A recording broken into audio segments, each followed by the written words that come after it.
Hello there. Thanks for joining us today. I'm Frank Stritter. I'm a retired faculty member from the University of North Carolina at Chapel Hill and a U.S. Army veteran. Today, we're going to be talking about another incident in military history. Particularly, we're going to be talking about the roles of well-known veterans of the Korean conflict.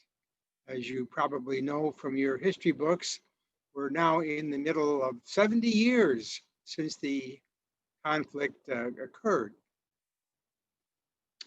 So let's get started.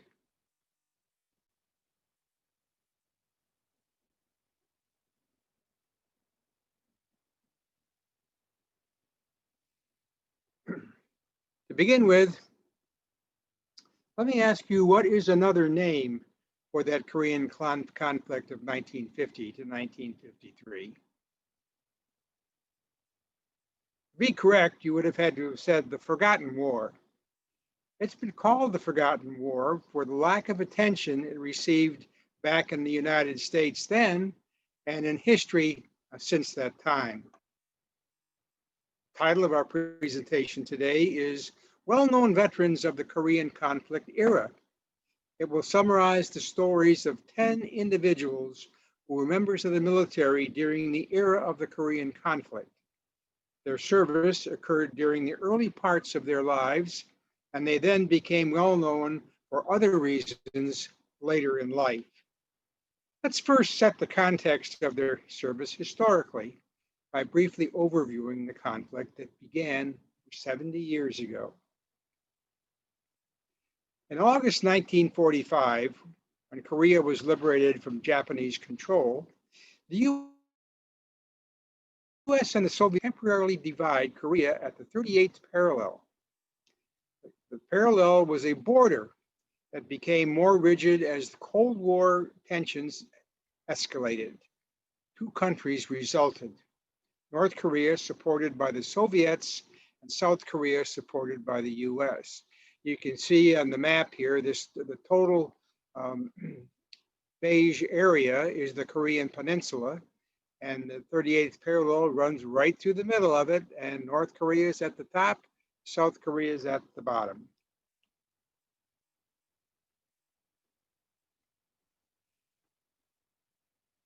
On 25 June 1950, the communist leader of North Korea, Kim Il-sung, decided to reunify the two countries, but under his control.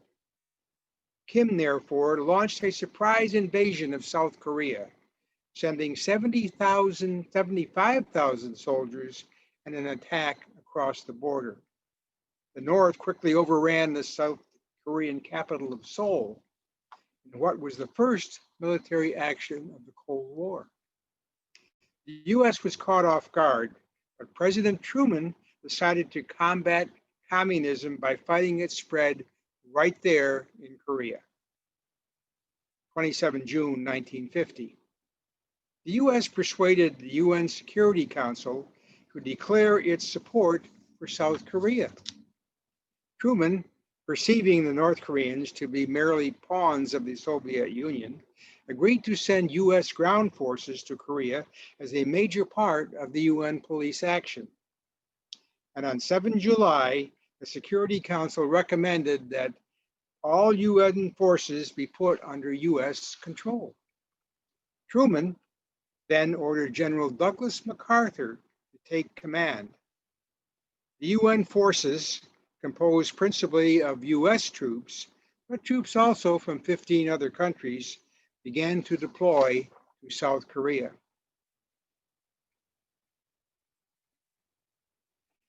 August to 16 September 1950. The war seesawed back and forth. US and South Korean forces were initially pushed far to the south to an area around the city of Busan. And if you look on this map, you can see the bottom right-hand corner of the map is an area, Busan. The US 8th Army, most of which had hurriedly been sent from soft occupation duties in both Korea and Japan, fared poorly against the North Korean troops. and many historians said were nearly pushed off the Korean peninsula. But then Eighth Army stiffened, rallied, and held Pusan as reinforcements began to arrive. On 15 September 1950, MacArthur carried out a surprise amphibious landing at Incheon, the port for the city of Seoul. That landing enabled UN forces to retake Seoul, cut off North Korean supply and communication lines, and drive the North Koreans back to the 38th parallel. In October 1950, fearing that UN forces might invade communist China, leaders in China answered North Korea's request for aid and entered the war, sending massive numbers of troops across Chinese border with North Korea to join the fight against UN forces. From November to December 1950, General MacArthur had ordered UN forces to attack through North Korea toward the Chinese border with the intention of returning North and South Korea together by the end of 1950. This resulted in the Battle of the Chosin Reservoir, now regarded by many as one of the most brutal in modern warfare. 30,000 UN troops were encircled and attacked by 120,000 Chinese troops. The UN troops were nevertheless able to break out of the encirclement and make a fighting withdrawal, inflicting heavy casualties on the Chinese along the way. In April 1951, UN forces recovered and pushed their way back to the. MacArthur was said to have conducted the war largely from his comfortable home in Japan, periodically flying in with an entourage to issue orders, pose for photos, and then immediately fly right back. President Truman had enough of his arrogance and controversially relieved General MacArthur as commander of the UN forces when MacArthur publicly threatened to bomb China. MacArthur disagreed with and openly defied Truman's policy about Korea, even writing a letter criticizing Truman that was read on the floor of the House of Representatives. In March 1952, the next 2 years saw periods of fierce fighting, but the UN forces held at the 38th parallel. Cold War stakes of a potential conflict between the US and the Soviet Union were high. So the US ambassador, the US endeavored to fight a limited war that meant no use of atomic weapons and no attack across the Chinese border. President Truman's popularity plunged to a low of 24%, at least in part because of his firing of MacArthur. That was not popular with the public. MacArthur was extremely popular, but he had become ultimately incompetent by that time and was probably justifiably fired. But the American public had trouble accepting his dismissal, and on 29 March, Truman announced that he would not run for re-election. November 1952, the conflict had bogged down into a battle of attrition, and Dwight Eisenhower was elected president. The UN forces slowly pushed North Koreans and Chinese back toward the Chinese border. President Eisenhower began to publicly hint that the United States might use a nuclear bomb if the Chinese would not negotiate a ceasefire. April 1953. Whether Eisenhower's threat of a nuclear attack helped or not, by mid-1953, all sides involved in the conflict were ready to cease fighting and negotiate. 27 July 1953. The Korean conflict came to an end as the United Nations, the People's Republic of China, and North Korea signed an armistice agreement. But South Korea was intent on reunification and did not sign. General Mark Clark, the commander of the UN forces at the time, had what he called the unenviable distinction of being the first US commander to sign an armistice without victory. A peace treaty has not been signed to this day, so the two Koreas are still technically at war.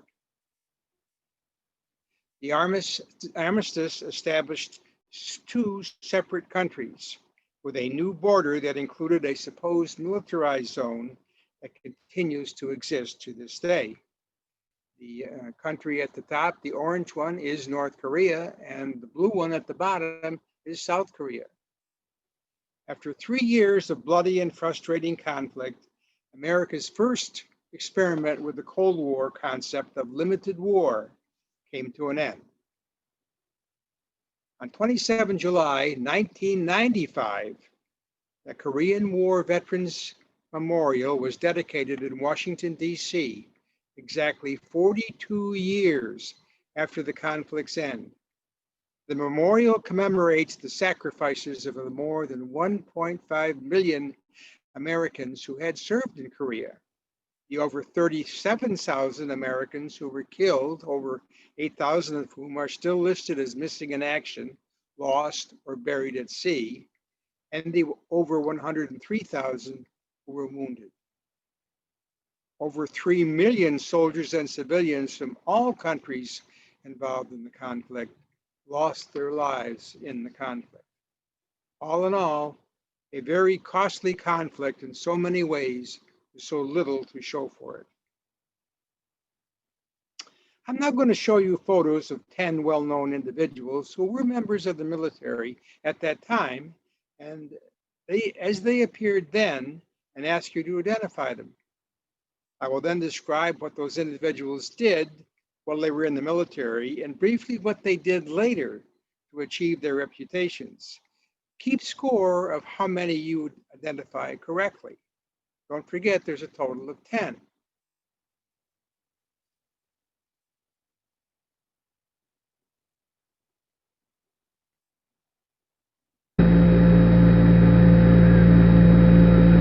I'm going to step off the limb now.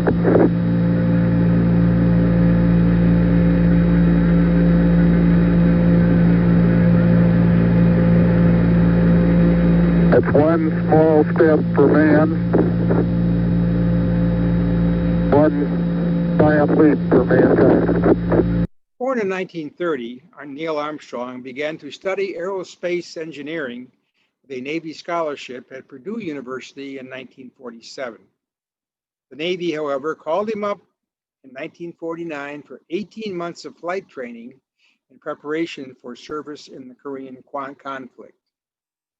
He qualified as a fighter pilot at age 20 and was assigned to a squadron flying off the carrier USS Essex.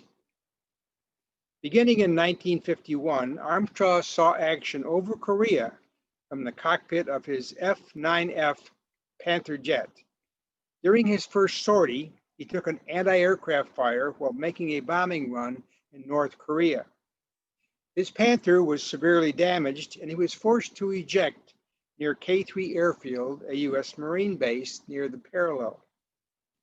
The remainder of Armstrong's 78 combat missions were much less eventful.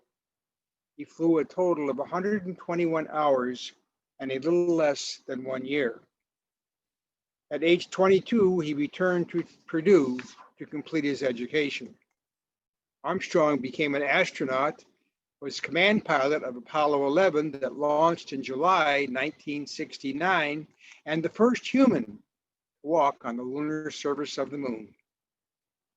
Armstrong died in 2012 at age 82 and was buried at sea.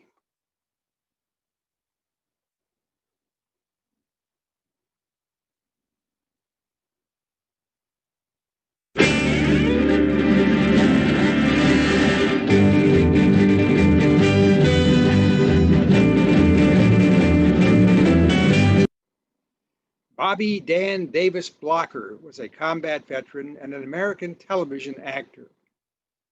Blocker was drafted into the U.S. Army in 1951, completing basic training at Fort Polk, Louisiana. He was then assigned to the 2nd Battalion, 179th Infantry, 45th Infantry Division. His unit arrived in Japan in May 1951 and landed in the invasion at Incheon on 17 December. The 45th protected key access routes into Seoul. Terrain was difficult and the weather always seemed to be poor. The 45th served on the front lines, engaging mostly in trench warfare during its time in Korea. In spring of 1952, Blocker's company participated in heavy fighting close to the border, and on 25 May lost 6 killed and 21 wounded while killing 132 Chinese. During the period 16 to 26 June 1952, Blocker's 179th Infantry fought a series of intense battles at places named Erie, Old Baldy, and Pork Chop Hill, all familiar names.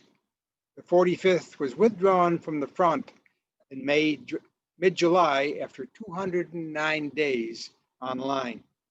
Blocker was company first sergeant by that time, with his leadership being credited with saving the lives of several members of his unit. He was wounded and later hospitalized. Blocker was cast as Eric Hoss Cartwright on the NBC television series Bonanza in 1959, playing that role in 415 episodes. Blocker said he portrayed the gentle-natured Hoss character, guided by a quote from Stephen Grellet, the 19th century American Quaker missionary. He said, "We shall pass this way on earth but once. If there is any kindness we can show or good act we can do, let us do it now, or we will never pass this way again." Blocker died prematurely in 1972 at the age of 43.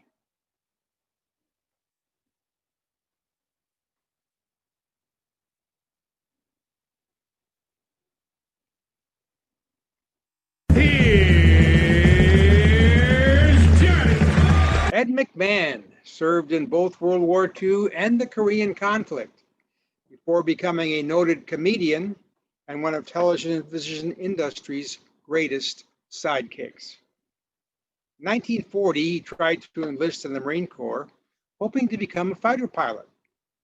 He did not qualify because the military required pilot candidates to have at least 2 years of college credit. So McMahon attended Boston College during 1940 and 41. He then successfully enlisted in the Marine Corps, completed flight training, and qualified for landing on carriers. McMahon spent his time as an F-4U Corsair flight instructor and was not assigned to the Pacific Fleet until 1945. The war ended before he got there, so he never saw combat. He was back in civilian life by 1946. He was already working as a TV host in Philadelphia and an officer in the Marine Corps Reserve when he was recalled for the Korean conflict in 1950. McMahon flew an unarmed single-engine Cessna Bird Dog, spotting targets for Marine artillery batteries and for Navy and Marine fighter pilots that flew in on fast-moving jets, bombed an area, and flew out in seconds. McMahon would still be circling the enemy looking for more targets, taking North Korea and Chinese ground fire all the time.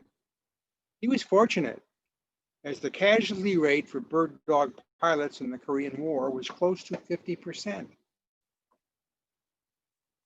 McMahon flew a total of 85 combat missions, often as many as 5 a day, and earned 6 Navy Air Medals.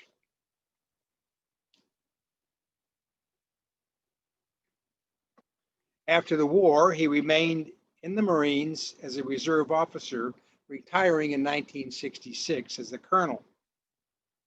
The world knew McMahon simply as Ed McMahon, sidekick of Johnny Carson on the Johnny Carson Tonight Show. Once the subject of McMahon earning his Navy Air Medals came up, but he shrugged it off, saying that if you flew enough combat missions, they just sort of gave you the medals. Carson, a World War II Navy veteran, understood the significance of the medals and called McMahon's bluff. Not true, Carson said. You earned every one of those medals.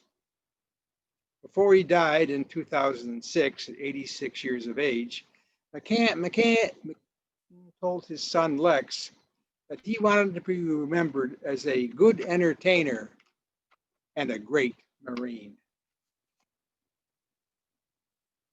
Next.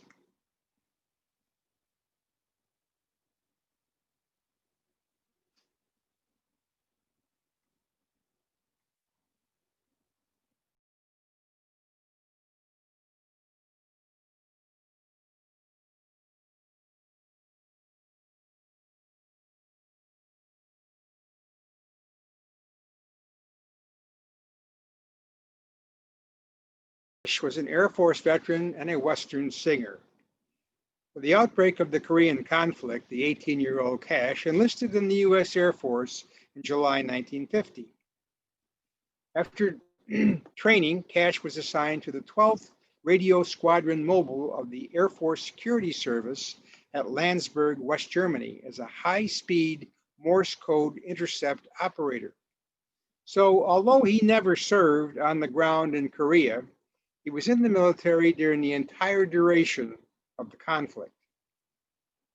Cash rose to the rank of staff sergeant while intercepting Soviet transmissions.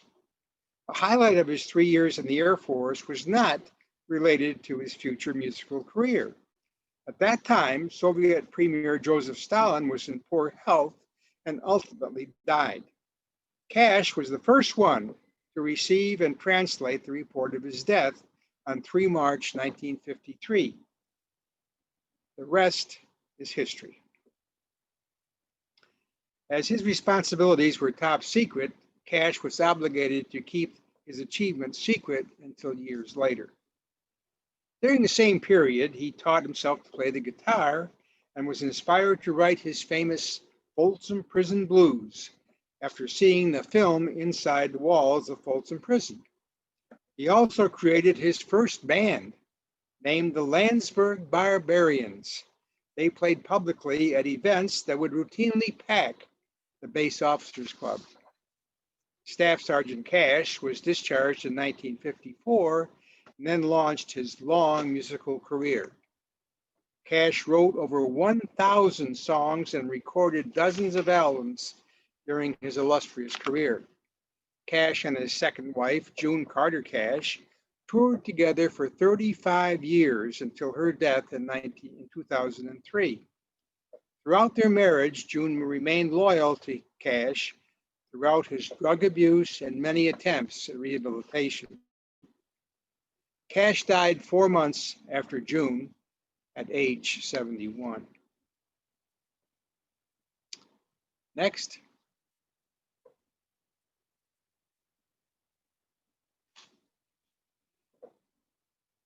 Got it? Houston, Tranquility Base here. The Eagle has landed. Edwin Buzz Aldrin graduated from West Point in 1951, ranking third in his class. He then entered the Air Force, finished near the top of his class in flight school, and trained as a fighter pilot. Aldrin was assigned to the 51st Fighter Wing in Korea, where he flew 66 combat missions in an F-86 Sabrejet. Aldrin's fighter wing established the kills record at that time, shooting down 61 enemy MiG fighters and destroying another 57 on the ground. Aldrin shot down 2 of those MiGs and was awarded the Distinguished Flying Cross for his efforts. After the ceasefire in 1953, Aldrin enrolled at MIT, where he planned to complete a master's degree in aeronautics and become a test pilot. He decided to stay on and earn a doctorate in aeronautics in 1963, the same degree that General Jimmy Doolittle of World War II fame had earned 40 years earlier. Aldrin then became an astronaut and flew on the crew of the historic Apollo 11 flight to the moon. He joined Neil Armstrong in taking the first human walk on the moon. Aldrin is still alive today, doing such things as flying with the Thunderbirds, which he did in 2017 at age 87. Next.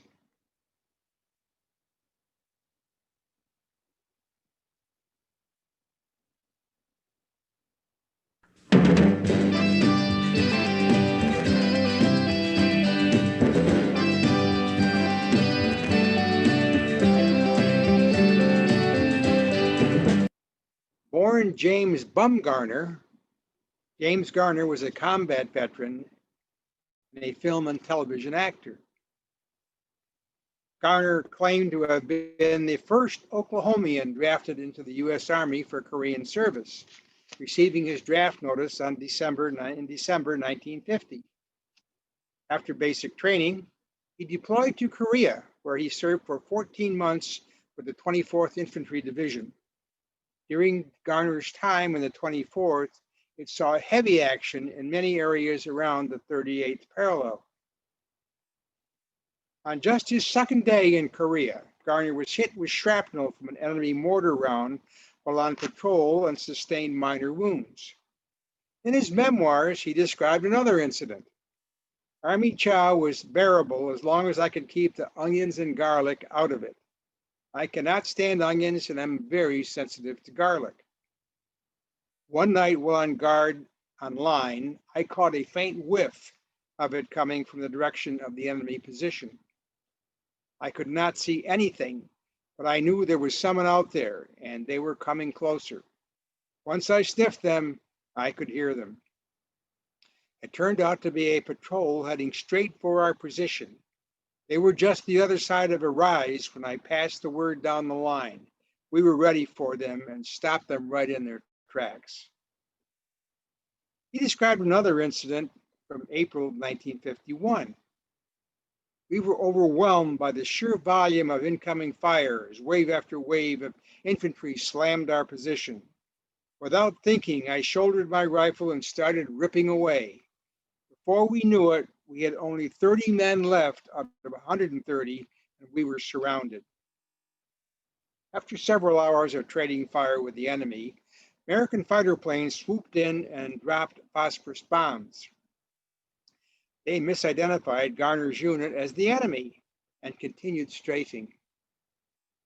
He dove into a foxhole, dislocated his shoulder, suffered phosphorus burns, and was struck by a bullet in the upper leg and rear. In January 1952, the 24th, which suffered over 10,000 casualties in 16 months of fighting, was assigned to a reserve role and returned to Japan to rebuild. Garner received one Purple Heart for the wounds he received on the second day in combat and was discharged in June 1952. In 1983, 32 years after the war, Garner received a second Purple Heart for the wound he received during the friendly fire incident that occurred in 1951. The Army mixed up his paperwork and only found it after Garner mentioned the incident in a Good Morning America interview. Garner said, "After 32 years, it's better to receive this now than posthumously." Garner played leading roles in more than 50 films, but he was best known for two extraordinarily popular television roles. One was Brett Maverick in the 1957 to 1962 Western series Maverick, and the other was Jim Rockford in the 1972 to 1980 private detective series, The Rockford Files. Garner died in 2014 at age 86. Next.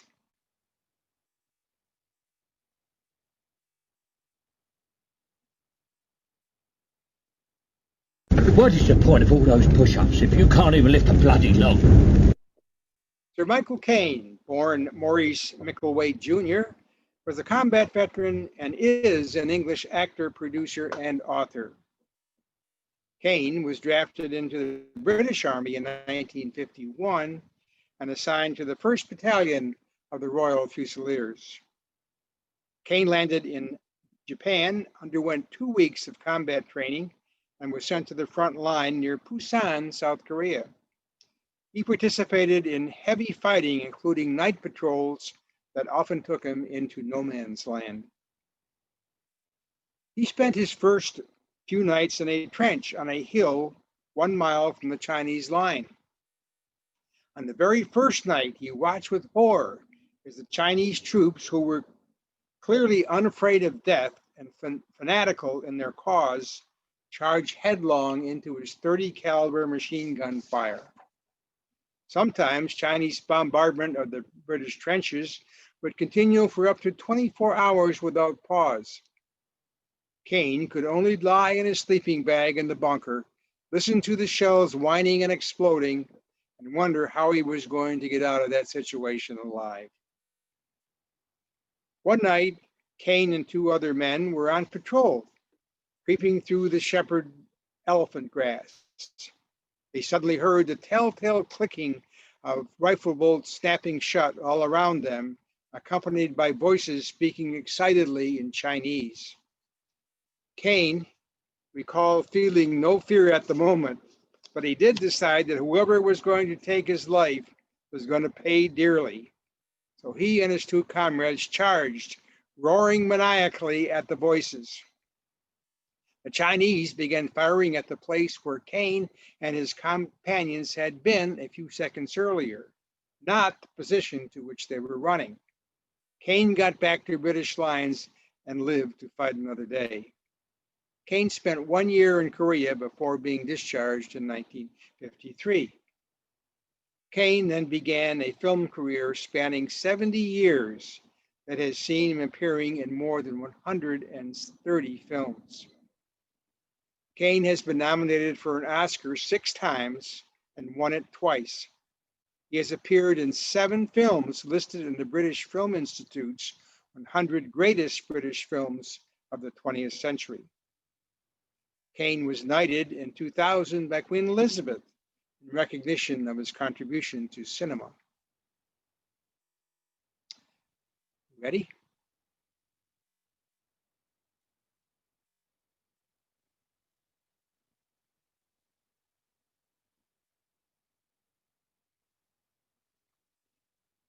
Charles Rangel. He was a longtime U.S. congressman from Manhattan, New York. Charles dropped out of school at age 16 and worked in various low-paying jobs until he enlisted in the Army in 1948. During the Korean conflict, he served in the all-African-American 503rd Field Artillery Battalion of the 2nd Infantry Division, equipped with 105 millimeter howitzer cannons. He described his first battle as follows. The first time our unit was hit badly by the Chinese, we suffered terrible casualties. The battalion commander called to the rear for reinforcements. He said that unless we got reinforcements immediately, we were going to have to retreat or withdraw. He received the reply that there were no, quote, colored, unquote, troops available to replace our casualties. The battalion commander replied, I don't give a damn what color they are. You send us somebody. They sent up a National Guard unit from a southern state, and at first there were major problems working together. Until the Chinese hit us again. That is when all racial issues and rank went out the window. All that mattered was survival and the flag. During the Battle of Kunu Ri on 30 November 1950, the Chinese encircled Rangel and 40 others from his unit. Despite sustaining shrapnel wounds, Rangel led his unit to safety from behind enemy lines. Rangel said about that action, During the attack, I was hit in the back by shrapnel from a Chinese shell, but I was able to lead approximately 40 men from my unit out of the Chinese encirclement, enduring 3 days of freezing temperature. It was by the grace of God that we were spared, because we later learned that nearly half of our battalion was killed in the battle. In a 2000 interview on CBS News, Wrangel reflected that, "Since Kunu Ri, and I mean it with all my heart, I have never had a bad day." Wrangel was discharged in 1952, later viewing his time in the Army as the major turning point in his life. He said, "When I was exposed to a different life, even if that life was just the Army, I knew damn well I couldn't go back to the same life I had left." He then completed high school, college, and law school, and became a lawyer and civil rights activist before winning a congressional seat in 1970. Wrangel, whose safe Democratic district provided him with seniority and stature, served in the U.S. House for 46 years, retiring in 2017. Next.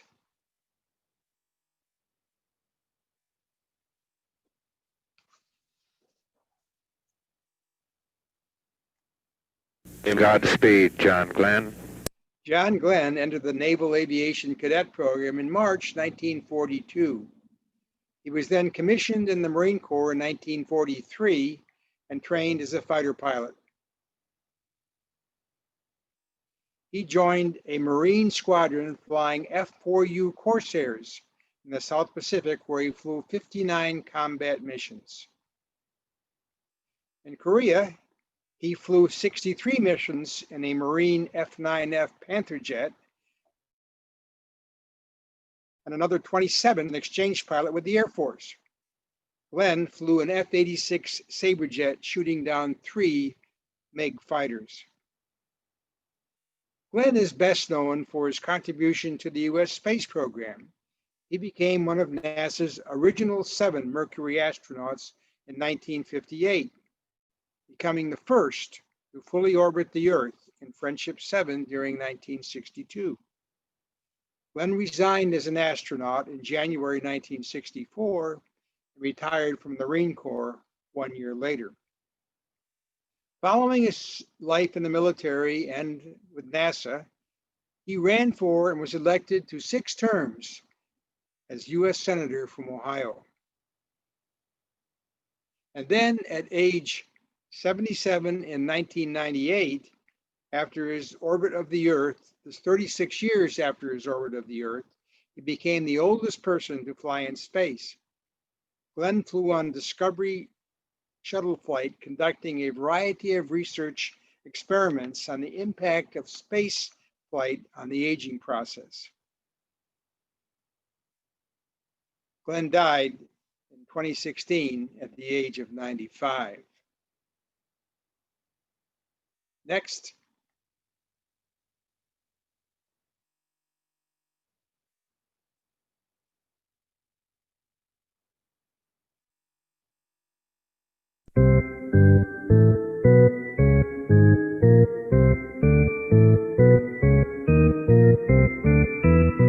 Ed Williams was a pilot and professional baseball player. After joining the Boston Red Sox in 1939, he missed the entire 1943, 1944, and 1945 seasons during World War II and played in only 6 games in 1952 and 39 in 1953 for the Korean conflict. Williams joined the Navy Reserve in 1942, was called to active duty in May 1943, and then served a 3-year tour as a Marine Corps pilot. From June to August 1945, he trained as an F-4U Corsair pilot and was in Hawaii waiting orders to the South Pacific when the war ended. Williams was discharged from the Marines in early 1946 and returned to baseball. On 1 May 1952, at the age of 34, He was recalled to active duty for the Korean conflict. He had not flown for 8 years, but he rejected all offers to spend his military time playing baseball and qualified as an F-9F Panther jet pilot. On 16 February 1953, 13 days after his arrival in Korea, Williams' plane was hit by enemy fire and began to stream smoke and fire from around the engine, usually signaling an explosion that could blow the tail off.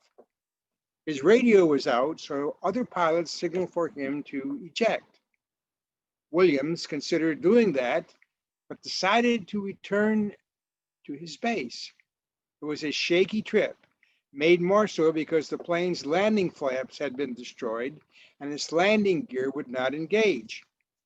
He bellied in at 150 miles an hour, slid up the runway for close to a mile, came to a stop, jumped out of the cockpit, and dove headfirst onto the tarmac.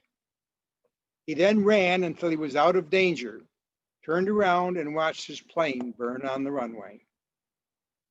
On another occasion, Williams was flying over North Korea when flak knocked out his hydraulics and electrical systems. He was forced to limp to an airfield a considerable distance from his own. Williams eventually flew 39 combat missions before an ear infection disqualified him from further flight status in 1953. During that time, he served in the same unit as John Glenn and became Glenn's wingman. In his memoir, Glenn wrote about Williams. Ted was an excellent pilot, not shy about getting in there and mixing it up. Ted may have batted 400 for the Red Sox, but he hit 1,000 as a U.S. Marine. These absences took Ted almost 5 years out of the heart of a great baseball career, significantly limited his career totals. Ted never publicly complained about the time he had devoted to the military, even downplaying it, saying, "I was no hero. There were maybe 75 pilots in our 2 squadrons, and 99% of them did a better job than I did." He returned to the Red Sox in 1953, where he finally totaled 19 American League All-Star seasons, 19 times an All-Star. Ted retired from baseball in 1960 at age 42 and was then elected into the Baseball Hall of Fame in 1966, his first year of eligibility. Williams died in 2002 at age 83.